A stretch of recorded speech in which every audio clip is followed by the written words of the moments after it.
Fala pessoal, vamos à resolução do quiz da videoaula 13 de Estatística aplicada aos negócios. Para aplicar a regressão múltipla é necessário haver correlação forte entre as variáveis preditoras, não haver correlação entre as variáveis preditoras, haver correlação fraca o suficiente entre a variável resposta e as variáveis preditoras. E letra D, haver correlação forte o suficiente entre as variáveis resposta e as variáveis preditoras. Letra E, não haver correlação entre as variáveis resposta.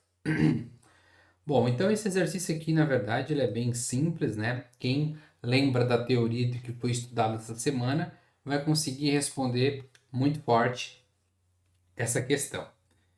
Então, é o seguinte, né? Nós temos então uma regressão múltipla, que nós temos então uma variável resposta, e nós temos, né? Vou colocar aqui como beta 0, mais. Nós temos outras variáveis, né? Beta 1 vezes, vou botar x1, mais beta 2 vezes x2, mais beta 3 vezes x3, e assim por diante, né? Lembrando que esses nossos betas, né? Beta 0, beta 1, beta 2, beta 3, são os nossos coeficientes, né? Das variáveis preditoras. Então, quem é o x1, o x2 e o x3 são as nossas variáveis preditoras. O nosso y é a nossa variável resposta. Certo? E sempre existe uma única variável resposta, né? Então, a letra E é um absurdo, né? Não haver correlação entre as variáveis respostas. Não existe mais de uma variável resposta, né? Então, você já pode eliminar certamente a letra E. Depois, haver correlação forte o suficiente entre as variáveis preditoras, né? Não necessita, né, pessoal, ter uma relação. Deixa eu até pegar outra cor aqui. Pegar um azul aqui. Não existe, não precisa, né, ter aqui nenhuma relação entre o beta 1, o beta 2 e o beta 3.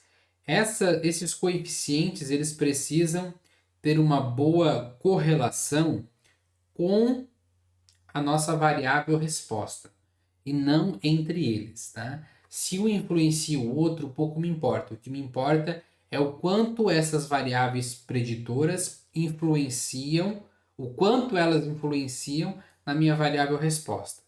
Então, portanto, eu não preciso calcular a correlação entre as variáveis preditoras, tá bom? Não haver correlação entre as variáveis preditoras. Essa aqui tá, né, não está errada, mas também não responde corretamente o exercício. Pode e existe alguma relação entre as variáveis preditoras? Pode, né? Não existir correlação não significa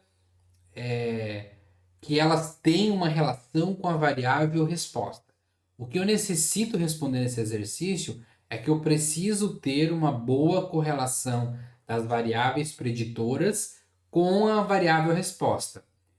Se existe essa correlação, pode até haver correlação entre as variáveis preditoras, mas o que nós vamos analisar é a relação, ou melhor, a correlação entre a variável resposta e as variáveis preditoras.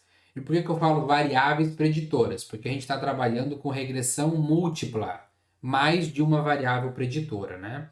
Então essa aqui também não se adequa à resposta do exercício. Haver uma correlação fraca o suficiente entre a variável resposta e as variáveis preditora. Eu preciso de uma boa relação, preciso de uma forte correlação entre as variáveis preditoras e resposta. Então, o fraca aqui derrubou a alternativa C. E sobra então a letra D, né? Tem que haver uma correlação forte entre a variável resposta e as variáveis preditoras. Então, entre essa variável e as demais, eu preciso ter uma correlação forte para que eu tenha uma regressão múltipla, certo? Então a letra D é a alternativa correta do quiz educacional